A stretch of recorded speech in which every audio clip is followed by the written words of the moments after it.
siang, Bapak. Selamat Ya, siang. kaitan saya baru kenal dengan Bapak, mungkin saya ketinggalan zaman dibandingkan dengan orang-orang lain, Pak ya. Biar aja suara saya yang terdengar, videonya atau gambarnya nggak terlihat, nggak apa-apa ya. Bisa diperkenalkan nama Bapak dan Bapak selaku pengusaha apa di Kota Tasikmalaya? Silakan, Pak. Ya, Assalamualaikum warahmatullahi wabarakatuh. Alhamdulillah. Terima kasih atas kehadirannya, silaturahimnya. Mungkin sebelumnya yang mungkin belum kenal nama saya Ihsan Riyadi. Saya aslinya dari Jawa Timur, Ponorogo. Saya umur sekarang 38 jalan 39. Dan kalau biografi saya mungkin jauh sebelum saya di titik sekarang, saya adalah dari keluarga tidak mampu, bahkan di bawah garis kemiskinan, bahkan makan pun susah. Sehingga masa kecil saya, ketika saya sekolah SMP kelas 1 sampai kelas 3, saya menjadi anak jalanan di Terminal Madiun. Jadi untuk jualan, termasuk jualan asongan. Tapi alhamdulillah saya tidak sampai minta-minta, karena memang saya dari dulu punya prinsip dimanapun berada kita harus berdiri di kaki kita sendiri. Seperti itu. Iya Bapak, Bapak sebelum kita live Pak ya, Bapak tadi mengatakan bahwa Bapak itu sebelum menjadi pengusaha sukses seperti sekarang ini Pak, pendidikan Bapak itu SMP paket C, SMA paket C, dan Bapak bisa menjadi ASN. Gimana Pak ceritanya itu Pak? Ya, jadi sebelumnya ketika saya di terminal, saya namanya anak jalanan, bahkan saya dikejar-kejar Satpol PP dan dianggap kayak sebagian menganggap kita itu sampah. Tapi akhirnya alhamdulillah saya ketemu seorang ustadz yang menasihati saya supaya jadi ketika kita hidup sekali ini harus kita bikin lebih berarti maksudnya bisa berhasil sukses dunia dan akhiratnya. Ketika kita mementingkan akhirat, maka dunia pasti ikut. Ketika kita jujur amanah, maka dimanapun kita pasti akan digunakan oleh orang lain. Nah, ketika saya lulus SMP, saat itu saya ke pesantren. Setelah pesantren, saya melalang buana ke berbagai daerah dengan tanpa saya mempunyai keluarga di situ. Jadi memang benar-benar ya, ketika di dalam hadisnya itu balighu ani walau ayah. Nabi bersabda, sampaikanlah dariku walaupun satu ayat. Walaupun saya bisanya cuma ngajar anak untuk belajar membaca Al-Quran, ya saya ajarkan itu. Bahkan saya ngajak teman-teman saya yang di jalanan untuk ayo kita sholat, ayo kita membaca Al-Quran. Dan singkat cerita, alhamdulillah di perjalanan kehidupan saya, pengembaraan saya, ketemulah saya dengan kepala sekolah, Pak Kamio namanya, yang ada di Subang. Saya dirangkul, kemudian saat itu saya ditanyakan sekolahnya apa. Sekolah saya SMP. Terus akhirnya ditawarin, mau nggak sekolah paket C? Gitu. Saya bilang saya nggak punya uang. Ya sudah, nanti saya yang nyekolahkan. Dan alhamdulillah singkat cerita, saat itu saya akhirnya sekolah paket C persamaan SMA. Nah, setelah saya ujian di Subang, alhamdulillah saya mendapatkan nilai terbaik di Jawa Barat saat itu. Karena memang saya mengerjakan ya pokoknya dengan jawaban saya sendiri. Ya bismillah aja. Jadi ketika saya nggak tahu ya saya pakai mencari ilham aja. Oh ini jawabannya seperti itu. Nah, sampai akhirnya alhamdulillah saya ke Kalimantan. Di Kalimantan pun alhamdulillah saya dipercaya untuk memegang toko bangunan. Walaupun saya bukan keluarganya, bukan saudaranya, malah saya dipercaya. Karena apa? Ya tadi jujur, amanah, komitmen, bisa dipercaya. Jadi mau berapapun, mau 1 rupiah pun atau berapa juta pun nggak berani ngambil kalau itu bukan hak kita. Nah, prinsip-prinsip itulah yang akhirnya alhamdulillah saya dipercaya jadi direktur atau memegang toko bangunan. Jadi megang keuangan, belanja dan segala macamnya. Sampai akhirnya saya alhamdulillah, singkat cerita, saya balik lagi, saya pengen ke Indonesia paling timur. Nah, ceritanya Indonesia paling timur yaitu di Merauke. Nah, saya ke sana juga tanpa saudara, tanpa keluarga. Saya naik kapal dari Surabaya ke Merauke itu kurang lebih sekitar 2 minggu. Jadi di kapal itu 2 minggu, sampai di sana seperti biasa saya ngajari ngaji anak-anak, dan sampai akhirnya di sana ada penerimaan di Basarnas. Di Basarnas ada penerimaan yang diterima kurang lebih 5, dan yang daftar kurang lebih sekitar 500 orang. Dan alhamdulillah atas izin Allah, atas doa restu orang tua, alhamdulillah dari 5 yang daftar saya dari 5 yang diterima itu alhamdulillah saya lulus urutan pertama, dan itu sampai panitia pun juga heran kenapa paket C bisa diterima. Ya. Oke Bapak, Ya. Setelah Bapak diterima jadi ASN atau PNS Pak, itu berapa tahun Bapak jadi ASN Pak? Ya, jadi 2007 akhirnya saya menjadi ASN Basarnas di Merauke, dan alhamdulillah saat itu sampai saya 2010 itu saya sama komandan saya dinaskan atau ditugaskan sebagai protokol di bandara. Ketika protokol di bandara, ya ibaratkan ngurusin tiket pesawat, tapi saya pegang jujur, amanah, kemudian bisa dipercaya, komitmen. Nah, akhirnya saya sambil karena di bandara ketemu banyak orang, ya saya sering kadang ada yang suruh belikan tiket, ya saya belikan tiket. Nah, tiket 1 juta tetap 1 juta. Tiket 500.000 tetap 500.000. Saya nggak pernah naikkan atau nggak pernah markup 1 rupiah pun. Dan disitulah alhamdulillah akhirnya banyak yang percaya, sehingga saya didorong untuk yaudah bikin perusahaan aja, bikin agen tiket sendiri. Nah, karena awalnya itu saya ngambil ke travel. Jadi dari travel biasa kasih saya 10.000 per tiket. Nah, itu juga alhamdulillah saat itu mau berapapun nilainya, dan pertama kali saya dapat 10.000 itu saya belikan onde-onde. Jadi ada kisahnya, makanya saya bilang ya alhamdulillah. Jadi disitulah ketika jujur, dan akhirnya saya ketika pulang dinas, jadi sore itu saya jualan tiket.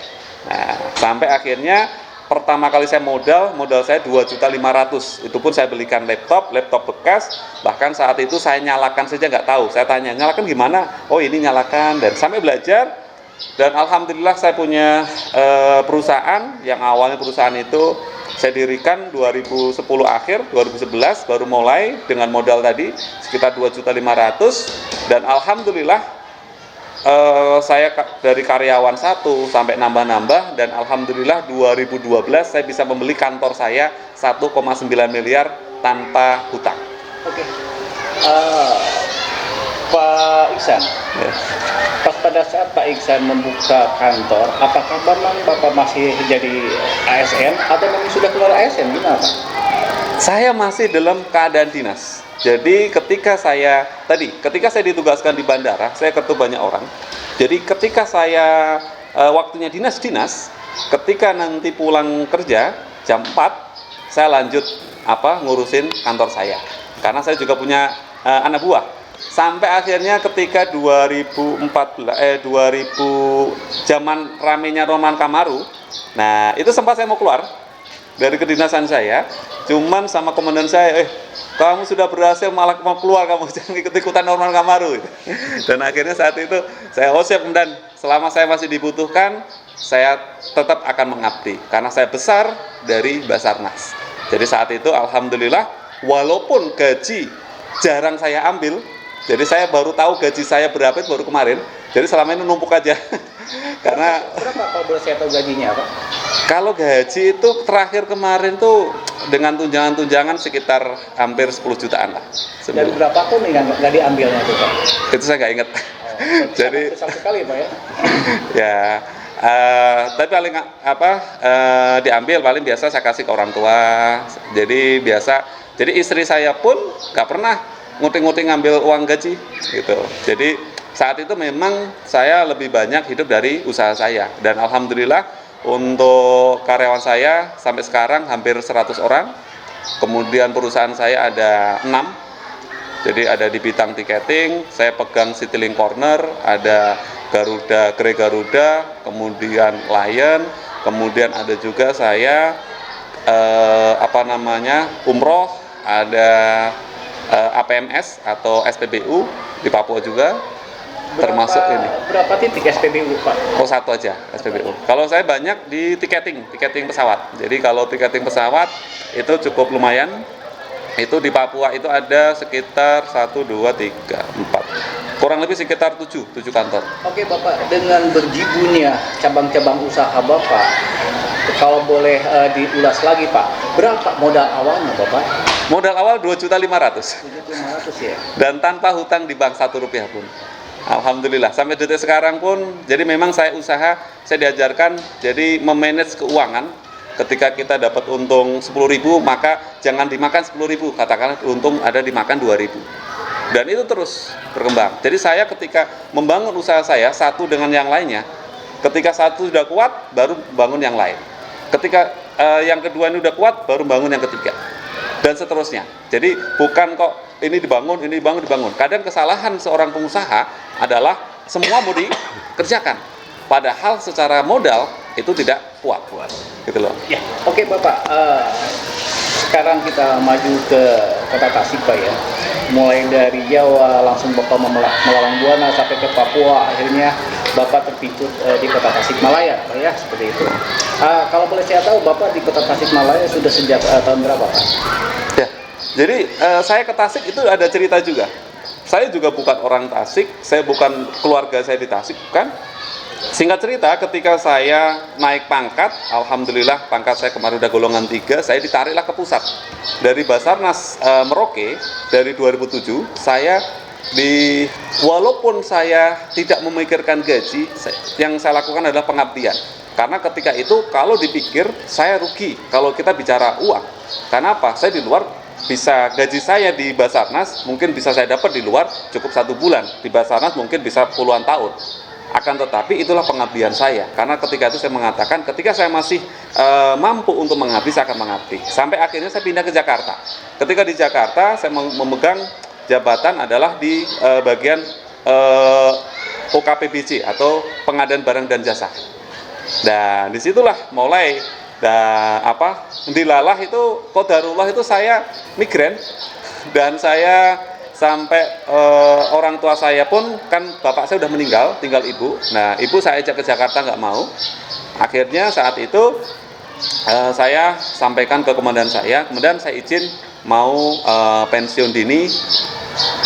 Alasanku apa? Saya ingin merawat ibu saya. Karena ketika saya udah punya jabatan, saya susah untuk bolak-balik ke orang tua. Dan sementara orang tua diajak ke Jakarta juga nggak mau.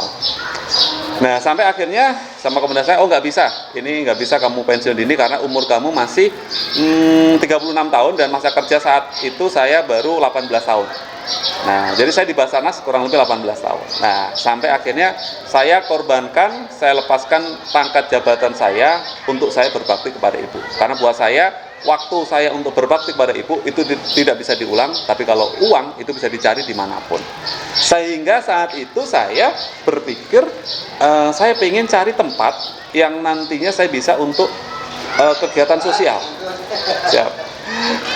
Jadi kegiatan sosial, jadi sehingga saya ngomong ke teman-teman, baik di Jawa Timur, di Jawa Tengah, Jawa Barat, saya pengen tanah kurang lebih 4-5 hektar lah, kayak gitu. Singkat cerita, dari Jawa Timur paling 1 hektar, ada lagi paling 2 hektar. Lah, dari Tasik sini ada yang WA, Pak ada tanah di Tasik 5 hektar. Nah, saya juga nggak tahu apa bentuknya. Udah pokoknya Bapak datang aja. Akhirnya saya datang ke sini, ternyata adalah ini Pasir Pattaya, ada kolam renang, ada masjid, ada bangunan ini.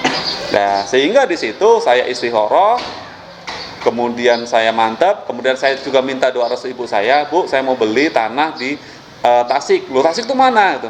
Oh, Tasik Jawa Barat. Oh, jauh ya kayak, iya jauh gitu. Nah, yaudah ibu istikharah dulu. Akhirnya ibu saya istikharah. Nah, setelah istikharah, ya udah Le, manggil saya Le. Nah, ya udah nanti mama merestui kamu di sana. Nah, sehingga saya sampailah di Tasik.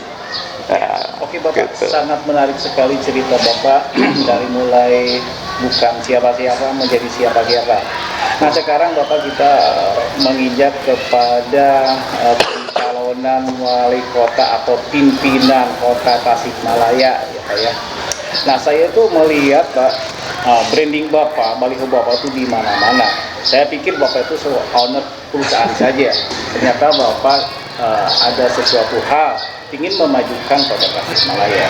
Bagaimana Bapak, menurut Bapak percaturan wali kota atau calon wali kota yang ada di Tasikmalaya? Apakah Bapak betul mau menyalonkan wali kota dan misinya seperti apa Pak? Ya, baik. Jadi awalnya ketika saya 2022 itu akhir itu pensiun, jadi bukan pensiun, lebih tepatnya mengundurkan diri untuk saya berbakti kepada ibu saya, dan saya ingin lebih banyak bermanfaat untuk orang lain. Jadi sehingga saat itu ketika saya izin keluar dari Basarnas, itu pertama izin saya adalah untuk merawat ibu saya, yang kedua saya untuk terjun ke dunia umroh. Karena dunia umroh itu banyak sekali kasus penipuan umroh, yang sehingga di situ saya ingin hadir memberikan warna yang baru di dunia umroh, memberikan umroh yang benar-benar 100% aman. Karena selama ini banyak sekali kasus penipuan umroh, sehingga saya mendirikanlah namanya warung umroh. Nah, warung umroh ini umrohnya bayarnya seperti di warung makan, jadi tanpa DP, tanpa uang muka, bayarnya pas setelah pas mau makan atau pas mau berangkat atau pas setelah selesai pulang umroh, tapi bukan utang. Nah, sehingga disitulah akhirnya saya ke Tasik, dan termasuk kalau umroh itu udah jalan. Nah, sekarang kenapa kok saya masuk ke politik? Padahal saya sebenarnya nggak ada kepikiran ke politik. Politik itu baru terpikiran ke saya sekitar 2 bulan yang lalu. Tepatnya adalah ketika saya membagikan sembako di Pasir Pataya ini untuk warga sekitar. Datang seorang ibu-ibu membawa anaknya nangis, tidak bisa sekolah anaknya, karena saat itu ketika suaminya masih ada, suaminya itu mempunyai penghasilan, sehingga ketika suaminya meninggal, beliau masih tetap dianggap masih punya penghasilan, padahal sudah tidak ada penghasilan, sehingga mensekolahkan anaknya pun tidak mampu. Sehingga disitulah saya teringat masa lalu saya tadi yang saya ceritakan, ketika saya tidak bisa sekolah, ketika saya dikejar-kejar Satpol PP. Dan di situ saya cerita ke orang tua saya menjumpai seperti ini, ada anak sama orang tua datang ke saya nangis gak bisa sekolah. Padahal saya bukan pejabat di sini, saya nggak bisa memberikan kebijakan, dan akhirnya disitulah saya oleh ibu saya, sudah Le, kalau kamu mau berjihad di dalam politik, silahkan, Mama merestui. Dan sehingga disitulah saya terpanggil untuk masuk ke pilkada ini, tentunya dengan visi misi saya adalah ingin Tasik yang religius, bersih pemimpinnya, bersih kotanya, makmur sejahtera rakyatnya. Karena semua dimulai adalah dari pemimpin. Seperti itu. Sosok calon wakil wali kota Tasikmalaya yang syarat pengalaman dalam menjalankan kehidupan. Berangkat dari keluarga di bawah garis kemiskinan, kini Ihsan Riyadi menjadi sosok pengusaha yang kuat dan peduli sesama. Kita nantikan part 2. Ihsan Riyadi berbagi cerita kehidupannya yang bisa dijadikan penyemangat dan motivasi dalam menjalankan kehidupan, meraih ridho Allah Subhanahu wa Ta'ala, dan sukses dunia akhirat. Nantikan part 2 selanjutnya.